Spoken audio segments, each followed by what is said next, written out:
Fridays are awesome. Welcome to everyone watching worldwide, including our viewers in Edison and Ringgold, Georgia, who visited CNN Center in the past week. I'm Carl Azus.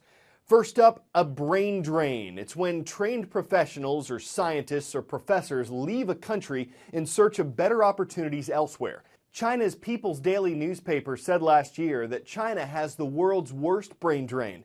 In 2013, 8.5 million Chinese were living abroad, but only about 850,000 people had moved to China. Reasons for the exodus include wealth. People don't think China's financial system is stable enough to protect their money. Another reason, getting a foreign education brings a bit of status. And of course, you have infamous pollution in some Chinese cities. But when a country's movers and shakers move away, it can hurt a country's future educationally and economically. A human resources expert says China is fighting this with a talent war, trying to attract talented people from around the world. Moving now to Perth, Australia. It's the closest major city to what could be a new clue in the disappearance of a Malaysia Airlines passenger plane. The aircraft vanished in mid-flight last weekend with 239 people aboard. The search area is tremendous. This gives you an idea of where debris was located. It was detected several days ago by satellites scanning the area. That's a problem, because whatever this is might have drifted since it was found.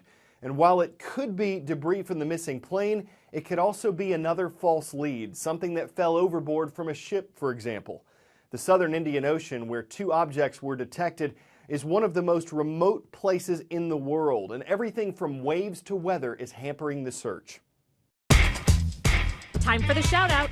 Which of these scientists is known for the discovery that germs cause disease? If you think you know it, shout it out. Is it Marie Curie, Louis Pasteur, Benjamin Banneker, or Ivan Pavlov? You've got 3 seconds. Go. It was Louis Pasteur who found a link between germs and disease in the 1860s. That's your answer, and that's your shout-out. Pasteur's germ theory of fermentation goes a little deeper than the 5-second rule, but some researchers in Britain say that rule is not entirely an urban myth. Here's what they did. They dropped food on the floor for different amounts of time and then picked it up to see how much bacteria was on it. They found that time does factor in, that food that sat for a few seconds on the floor was likely to have less bacteria on it than food that sat for longer. In their study, the type of floor mattered. Carpeted floors were least likely to transfer bacteria. Laminate or tiled floors were most likely. But while that and the 5-second rule do count for something, the lead professor on the study said any dropped food can pick up infectious bacteria depending on how nasty the floor is. You probably heard the reports that public Wi-Fi, free internet connections at airports and coffee shops isn't always secure, that a hacker could use it to tap into your phone or computer. But as technology gets more and more advanced, your personal information could be at risk while you're just walking around with Wi-Fi turned on.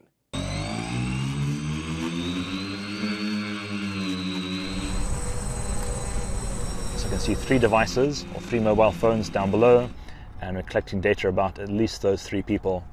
That's a hacker. He's using technology installed on a drone to grab cell phone information from people below. This technology has been used on cell phones and laptops. One day, it could be installed in a larger aircraft. Think helicopters or small planes. Down the road, and seeing lots of devices. It must be the people walking down the road. He can also see your usernames, passwords, credit card information, and get this, in some cases, your home address. So somebody who's walking around the park, that's most likely their house, or one of these houses here. The tech on the drone is called Snoopy. We took Snoopy out for a spin on the streets of London. It'll fly within a relative close distance of a person with a phone tucked safely in their pocket. And if they've left their Wi-Fi on, which most people do in my experience, their phone will very noisily be shouting out the name of every network it's ever connected to. So they'll be shouting out, "Starbucks, are you there?" You can protect yourself by turning off your Wi-Fi. But if you don't, Snoopy can trick your phone and send back a signal pretending to be the network the phone is looking for. Then the drone can intercept everything the phone sends and receives. So your phone's looking for Starbucks, and I pretend to be Starbucks. Your phone connects to me, and then I can see all of your traffic. We tested it out on some dummy accounts we created. And we can see here Just logging into yahoo.com, so Yahoo Mail, and I created an account, Angela Smith, and there's her username, and her password is ABC123. So here's Amazon, also for PayPal. So PayPal, email address, username. Wilkinson is an ethical hacker. He built the Snoopy drone to highlight insecurities in smart devices. In a world where drones fly and tech enables them to potentially spy, it's more important than ever to protect your data. And now that we've all turned off our Wi-Fi, after hearing about a dark side of technology, we have a report for you about its bright side. One of the amazing ways the new technology of 3D printing is being used to help people. It concerns civil wars in South Sudan, a Central African nation where millions have died or been disfigured during years of conflict. The Second Civil War in Sudan was one of the largest Africa has ever known. It's a conflict that's displaced about 4 million people, making massive refugee camps a stark reality. The fallout from the fighting is startling. It has left more than 50,000 amputees in its wake. But in this unlikely place comes a tale of hope. The story of Daniel. Mick Ebeling is the founder of Not Impossible Labs. It's a nonprofit whose main mantras are help one, help many, and technology for the sake of humanity. What is 3D printing of an arm? I mean, for people who've never heard of this, what does that mean?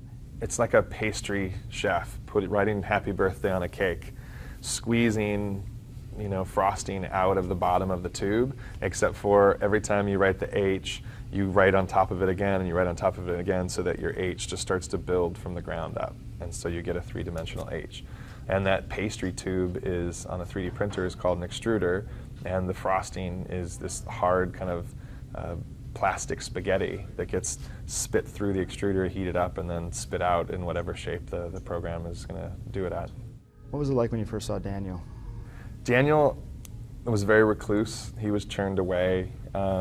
He had his arms and his stumps slightly hidden. So November 11th, 2013, we had been in Yida, we had set up in the NGO's back shed, and it finally comes to a point where we've got everything together.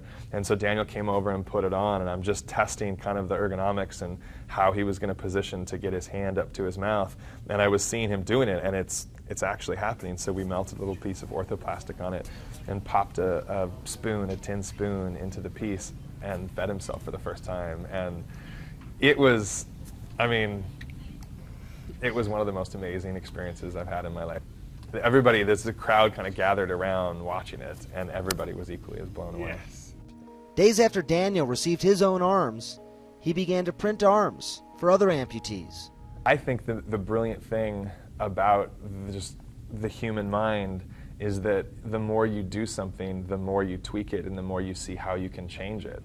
When I go back, the arm will be way better than the arm that I taught them how to build. And that kind of progress is just so exciting. This Friday, our roll call takes us on a southeast path across the middle of the country. The Coyotes, or Coyotes, kick things off for us. They're watching in Dodson, Montana at Dodson High School. Then the Huskies await. Northwest High Magnet School in Omaha. Good to see y'all in Nebraska. And our third stop is in Hardy, Arkansas. That's where we find the Rebels, who are online at Highland High School. It's the Wheel of Fortune equivalent of a buzzer beater. A contestant named Emil didn't have much to go on in the final round Wednesday night. The category was thing, which of course can mean anything. But when he said the first thing that came to mind, host Pat Sajak said it was the most amazing solve in his 30-plus years on the show. New baby buggy, new baby, new... He just couldn't believe it was for a wheel. But it brought him a $45,000 fortune, an incredible turn of events, a new spin on an old show, an exceptional tale to tile. It came as a great resolution and showed some serious game on a game show.